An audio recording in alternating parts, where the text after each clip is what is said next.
Olá, terceira série, bom dia. Na nossa aula de hoje, nós vamos falar um pouquinho sobre dilatação. Dilatação de sólidos e líquidos, tá? Então, primeiro aqui eu começo com uma pergunta para vocês. Por que será que os revestimentos de parede e os pisos que são colocados no chão são colocados a uma certa distância um dos outros? Né? Eles são colocados a uma certa distância e essa distância é preenchida com o rejunte. Por que será que eu não posso colocar esses revestimentos encostados um no outro? Então, pessoal, aqui entra a dilatação, tá? As peças, elas devem ter essa distância entre elas, porque pode acontecer a dilatação térmica. E se acontecer a dilatação térmica e não houver espaço suficiente para elas poderem dilatar, elas podem se soltar, podem sofrer rachaduras, né? Então, isso é uma das coisas do nosso dia a dia que comprovam que existe a dilatação dos sólidos. A maioria das substâncias, quando sofre uma variação de temperatura, quando é aquecida, ela sofre dilatação. E quando elas são resfriadas, elas sofrem uma contração, tá? Então, os rejuntos que existem entre os revestimentos de parede e piso são um exemplo para que a gente não sofra nenhuma perda do material devido às dilatações. Tá? Outro exemplo bem simples do dia a dia que talvez já tenha acontecido com vocês, quando vocês vão fazer chá, colocam água fervendo dentro de uma jarra de vidro e a jarra de vidro parte. Né? Ela sofre uma dilatação muito brusca, uma variação de temperatura muito rápida. E como ela não é um material, o vidro não é material maleável, ele acaba se quebrando, né? Ou então quando vocês tiram um pirex de vidro do forno, que vocês estavam assando alguma coisa e colocam em cima de um granito gelado, de uma pia gelada e ele quebra. Também ele sofreu uma variação de temperatura muito rápida e contraiu muito rapidamente porque resfriou. Aí ele parte por não ser um material maleável, tá? Então a gente vai falar agora da dilatação. Então a dilatação, gente, ela pode ser linear, superficial e volumétrica, tá? A gente vai relembrar as três agora. A dilatação linear é aquela que a gente considera que acontece só em uma dimensão, tá? A gente considera aqui que vai dilatar apenas o comprimento do objeto. Então ela vai acontecer para objetos que possuem uma espessura muito pequenininha, mais um comprimento grande, por exemplo, fios, barras, alguma coisa assim. Tá? Que a dilatação do comprimento é mais significativa do que da altura e da largura. Então a dilatação linear acontece da seguinte maneira: a gente imagina aqui, ó, que nós temos uma barra de comprimento inicial L com uma certa temperatura inicial. Aí essa barra vai ser aquecida e quando ela for aquecida, ó, ela vai aumentar o comprimento dela devido à variação de temperatura. Tá? Como que eu calculo a dilatação linear, gente? Do que ela depende? Então essa é a nossa fórmula, ó. Delta L igual a alfa vezes L0 vezes delta T. O que significa cada letrinha dessas aqui? Ó, o nosso delta L é a variação do comprimento, é a dilatação. O nosso alfa aqui é o coeficiente de dilatação linear e é uma constante para cada tipo de material, tá, gente? Esse coeficiente aqui vai dizer se o material é bom condutor de calor ou não, né? Por exemplo, os metais dilatam muito mais do que o plástico, que que não é condutor. Então, o coeficiente de dilatação térmica linear tem a ver com o material com que o objeto é feito. O L0 aqui é o comprimento inicial antes da variação de temperatura e o ΔT em si é a variação de temperatura. Tá? Tomem cuidado que é a variação, gente, não é a temperatura final nem a inicial. Digamos que aqui o objeto estava a 20 graus e aqui ele passou para 100 graus, de 20 para 100 a variação é 80, é o 80 que a gente vai substituir aqui. Tá? Então a dilatação linear é isso, dilatação em uma dimensão, dilatação do comprimento. Agora, aqui eu tenho uma tabelinha, ó, que mostra para vocês mais ou menos o coeficiente de dilatação linear de algumas substâncias. Claro que vocês não precisam decorar todos esses valores, gente, tá? É impossível, na verdade, né? São muitas substâncias que existem. Normalmente esses dados vão ser dados para vocês no exercício, ou então vocês vão precisar descobrir isso e vão ser dados os outros valores, tá? Então aqui, ó, vocês podem comparar para saber qual é maior e menor. Por exemplo, aqui, ó, dos nossos valores, o zinco é o melhor condutor de calor, então ele é que mais dilata, tá vendo, ó? 26 vezes 10 a menos 6 metros de variação para cada aumento de 1 grau Celsius, tá? E já, por exemplo, a porcelana aqui, ó, é a que menos dilata, 3 vezes 10 a menos 6, né? Comparado com todos esses valores aqui. Então, aqui só para curiosidade de vocês, para vocês verem alguns valores, tá? Agora aqui, ó, aqui eu tenho o vidro comum e o vidro pirex. O vidro pirex é aquele que pode ser colocado no forno, gente. Olha a diferença. Ele dilata menos, tá? Por isso que ele quebra menos e ele suporta maiores variações de temperatura sem quebrar, porque ele sofre dilatações menores do que o vidro comum, tá? Agora vamos lá para uma outra aplicação da dilatação, gente, as lâminas bimetálicas. Então, os disjuntores, vocês já com certeza já viram isso aqui na casa de vocês, ó. O que são os disjuntores? Eles são dispositivos utilizados para limitar a passagem de corrente elétrica. Então, quando a gente coloca todas as tomadas lá na nossa casa, tem toda aquela fiação elétrica, elas suportam uma quantidade de passagem de corrente elétrica, tá? E a corrente elétrica, ela gera aquecimento no fio. Então, os disjuntores são dispositivos de segurança que o que acontece? Quando vem um excesso de corrente, a chave cai, o disjuntor aqui desliga e aquela corrente não consegue chegar no meu aparelho, que é um dispositivo de segurança para os aparelhos não queimarem, tá? Como que funciona esse disjuntor aqui, ó, gente? Ele é formado por uma lâmina bimetálica, tá? Bimetálica significa, ó, aqui a representação esquemática do disjuntor, tá? Como que ele é formado.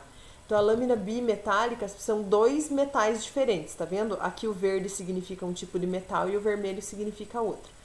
Quando a corrente elétrica começa a passar por aqui, ela aquece essa lâmina. E como essa lâmina é metálica e ela é boa condutora de calor, ela vai sofrer uma dilatação. Como os metais são diferentes, um dilata mais que o outro, tá, gente? Então, se um dilata mais que o outro, essa lâmina vai entortar. Digamos que o verde dilate mais que o vermelho. Ele vai empurrar a lâmina vermelha para baixo e vai abrir o circuito e vai parar de passar corrente aqui. Por isso que não vai queimar o meu aparelho. O ferro elétrico também funciona assim. Vocês já perceberam que o ferro elétrico fica ligando e desligando o tempo todo? Quando ele chega na temperatura máxima, essa lâmina aqui dilata, entorta, abre o circuito e ele desliga. Aí ele esfria um pouquinho, as lâminas voltam para a posição original, ele começa a esquentar de novo. Né? Então ele tem aquele limite para ele não esquentar sem parar, para não queimar as roupas, estragar o ferro. Né? Ele também tem esse dispositivo de segurança aqui, tá? Então aqui para vocês verem, ó, quando eles são aquecidos, um dilata mais que o outro, ele entorta, abre o circuito aqui e assim a lâmpada aqui no caso se apaga, né? Mas os aparelhos em si param de funcionar, ó, é quando a chave cai, tá? Aí depois que a gente vai lá e religa a chave aqui, ele esfria e ele volta para a posição original e tudo começa a funcionar normalmente, tá? Então as lâminas bimetálicas são uma das aplicações das dilatações de sólidos, tá? No nosso dia a dia. Agora vamos lá para a nossa próxima dilatação, que é a dilatação superficial. A dilatação superficial, gente, ela acontece não só em uma dimensão, em duas dimensões. Então não dilata apenas o comprimento, tá? Além de dilatar o comprimento, ele dilata também a largura, tá? Ou a base e a altura, né? Eu vou ter uma dilatação de superfície, de área. Então, ó, eu tinha uma placa aqui, e esse tipo de dilatação aqui acontece para objetos que têm grande comprimento e grande largura, mas aqui a espessura deles é insignificante, tá? Então, a gente considera que só duas dimensões aumentam. Então, quando ele sofreu aquecimento aqui, ó, ele aumentou tanto aqui a altura, quanto aqui o comprimento dele, tá? Eu tive uma variação de área. Então, aqui a nossa fórmula, ó, a formação dela praticamente é a mesma, mas a gente muda aqui, ó, em vez de L de comprimento, a gente muda para área, né, delta A. Em vez de alfa, a gente muda para beta, tá, gente? Porque eu tenho dilatação em duas dimensões, então, ó, o beta é o dobro do alfa, tá? Em vez de comprimento, eu mudo aqui para área e o delta T permanece.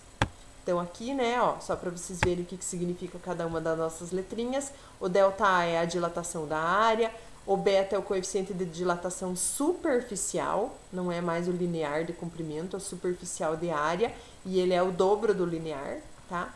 O A0 é a área inicial e o ΔT continua sendo variação de temperatura, tá? E depois nós temos a dilatação volumétrica, gente, que é quando eu tenho objetos que têm as três dimensões consideráveis, tanto o comprimento, quanto a largura, quanto a altura. Então, as três dimensões sofrem variações de tamanho, tá? E aqui a gente adapta a nossa fórmula agora para análise de volume. Então, o ΔV é a dilatação do volume, O gama é o coeficiente de dilatação volumétrico, tá? E ele é o triplo do alfa, que lembrem lá que o alfa é o linear, que é de uma dimensão só, então aqui como são 3 dimensões, o gama é o triplo do alfa. O volume inicial, aqui, né, em vez de comprimento eu mudo para volume, e o ΔT continua sendo a variação de temperatura. Aí dentro da dilatação volumétrica, a gente entra a dilatação dos líquidos. O que vocês têm que tomar cuidado com o líquido? Digamos que eu tenho aqui, ó, um recipiente totalmente cheio de líquido. Quando ele sofrer um aquecimento, uma parte desse líquido vai extravasar e vai vazar aqui para fora. Essa parte que extravasa para fora, gente, não é a dilatação total. É apenas a dilatação aparente, tá? Porque o que eu tenho que lembrar? Quando eu aqueço esse recipiente aqui, o recipiente também dilata, tá? Aí dentro dele, uma parte do líquido que dilatou já vai estar contida aqui dentro do recipiente que dilatou. E a parte que extravasa para fora é só a dilatação aparente. A dilatação total do líquido é a dilatação aparente, que vazou para fora, mais o que dilatou aqui junto com o recipiente, tá? Então, a gente tem que considerar a dilatação de volume do recipiente e a do líquido. E o coeficiente de dilatação dos líquidos é sempre maior que dos sólidos, por isso que o líquido dilata mais e ele acaba extravasando para fora.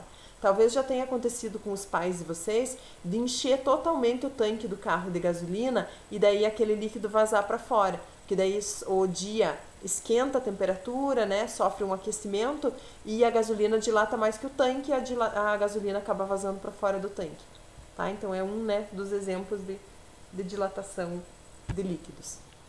Mas as fórmulas são as mesmas, tá, gente? A gente vai usar a dilatação de volume, ΔV igual a gama vezes L vezes ΔT. Só que, ó, que a dilatação total do líquido é igual a do recipiente mais a aparente que vazou para fora, tá? Só para vocês compararem aqui. Aí a dilatação da maioria das substâncias, como eu comentei com vocês, gente, a maioria das substâncias com aumento de temperatura dilata, tá? Então aqui, ó, o que nós temos aqui, ó? Temperatura aumentando, volume aumentando. Esse é o gráfico aqui da maioria das substâncias, tá, gente? Então, ó, quando a temperatura aumenta, o volume aumenta, tá? Mas a densidade diminui. Porque daí se o meu volume aumentou, como a densidade é massa divididos por volume, a densidade diminui. Então, ó, o gráfico da densidade pela temperatura é uma curva decrescente, tá? Então, ó, aumenta a temperatura, aumenta o volume, diminui a densidade. Isso é para a maioria das substâncias, as substâncias normais. Mas nós temos algumas exceções, né? Como em tudo que a gente estuda, existem exceções aqui na dilatação também. E a água é um dos exemplos, gente. A água sofre dilatação anômala entre 0 e 4 graus Celsius. Só nesse intervalo de temperatura que a água sofre dilatação anômala, tá? Então, o que acontece? Olhem aqui o gráfico da água. Quando a temperatura aumenta, o volume diminui entre 0 e 4 graus. Digamos que eu estou aquecendo a água de 0 para 4 graus. Ao invés de dilatar, ela contrai. E daí a densidade dela aumenta, tá? Então, ó, o nosso gráfico aqui, ele sobe o gráfico da densidade até 4 graus Celsius, mas a partir de 4 graus Celsius, a água se comporta normalmente como uma substância normal, aí a curva decresce, tá? Então, é só de 0 a 4 graus que existe essa mudança aqui. E daí aqui, ó, o gráfico do volume, ó, então ele contrai até 4 graus Celsius, depois ele dilata normalmente. Tá? Então, é entre 0 e 4 graus que a água tem um comportamento anômalo, tá, gente? Tomem cuidado lá. É só nesse intervalo de tempo. Então, aqui nós temos o gráfico, ó, da densidade, né, e do volume para vocês compararem.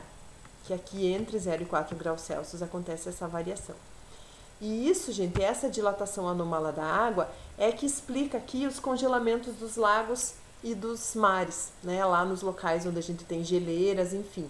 Então, ó, entre 4 graus, quanto mais fria for a água, menos densa ela é. Então, ela permanece na parte de cima do lago e por isso que só congela essa parte de cima. A parte de baixo fica mais quente. Se a água não sofresse dilatação anômala, gente, ela ia congelar de baixo para cima e nós iríamos ter o congelamento do mar inteiro, do lago inteiro, e assim não ia existir vida, né? Toda a vida lá ia congelar e os peixes, as algas, enfim, tudo iam morrer. Então, é devido à dilatação anômala da água que acontece o congelamento só da superfície dos lagos, tá? Então aqui a gente relembrou os nossos conceitos de dilatação, né, nessa nossa aula de hoje. Agora eu quero que vocês realizem os exercícios do revisional, tá, gente, para essa nossa aula. Então lá na página, nas páginas 20 e 21, nós temos exercícios sobre dilatações em geral. E eu quero que vocês realizem esses exercícios como tarefa para a aula de hoje. Tudo bem? Então, até a próxima aula.